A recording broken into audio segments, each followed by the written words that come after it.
Welcome back. One more question from the induced potential. Okay. Question सुनिए, ये diagram आपको given है, पहले डायग्राम में देख लो। यहाँ मैग्नेटिक फील्ड है, इसकी डायरेक्शन इनवर्ड है, इतना तो क्लियर है। क्रॉस मतलब क्या है? इनवर्ड है। ये एक रेजिस्टेंस है, ऐसे सर्किट प्रिपेयर किया गया, उसके ऊपर PQ एक कोई रॉड है, उसको हमें उस तरफ मूव कराना है जैसा कि क्वेश्चन कह रहा है। देखो, अ 0.5 मीटर लॉन्ग, ये हमारा क्या हो गया? L metal rod PQ complete the circuit. जब ये यहां यूज हो गई तो सर्किट कंप्लीट हो गया, तभी तो करंट मूव करेगी, अदरवाइज तो नहीं करेगी।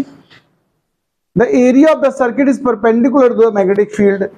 ये जो एरिया है सर्किट का, एरिया वेक्टर, वो फील्ड के साथ कैसा एंगल बना रहा है? 90। अगर मैग्नेटिक फील्ड अंदर की तरफ है तो एरिया वेक्टर ऐसे है, समझ लेना आप। ठीक है, आप पेपर प्लेन पे अपने देखिए, फील्ड को हम कैसे डायरेक्शन देंगे बताओ? ऐसा। तो जैसा पेपर है, पेपर मैग्नेटिक फील्ड के साथ कैसा एंगल बना रहा है? 90 बना रहा है। यानी जो ये सर्किट बना वो पेपर के साथ पैरेलल है, इस तरह समझना आप क्वेश्चन के अकॉर्डिंग। फ्लक्स डेंसिटी गिवन है आपको, फ्लक्स डेंसिटी का मतलब B गिवन है। वो कितना गिवन है? 0.15 Tesla. If the resistance of the total circuit, ये क्या हो गया भाई जी? R हो गया। कैलकुलेट फोर्स नीडेड, हमें क्या फाइंड करना भाई साहब? जिस फोर्स को अप्लाई करके to move the rod in the given direction, उस तरफ को ले जाना है। ठीक है, स्पीड गिवन है, तुम्हें किस स्पीड से कवर करना है। कुल मिलाकर मुझे फोर्स चाहिए ना, क्या चाहिए? फोर्स। एक बात समझो, जब इसको आप मूव करा रहे होगे तो एक इसके P और Q इंड के बिटवीन पोटेंशियल इंड्यूस होगा कि नहीं बताओ? जो इंड्यूस पोटेंशियल होता है मोशन होने की वजह से, उसका फार्मूला याद होगा किसी को? तो भाई बताओ, induced potential difference V is equal to BVL होता कि नहीं होता? बताओ।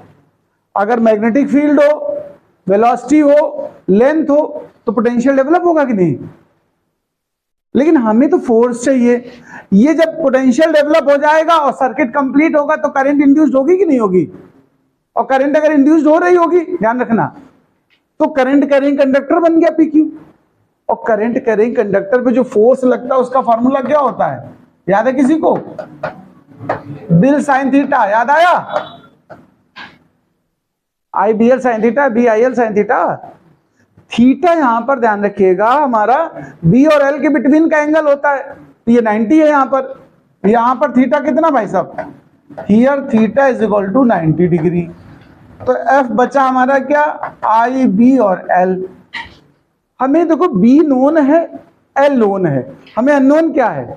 I कैसे आ सकता है? R तो पता ही है, V is equal to IR होता है कि नहीं बताओ? V इज इक्वल टू क्या होता है? तो I इज इक्वल टू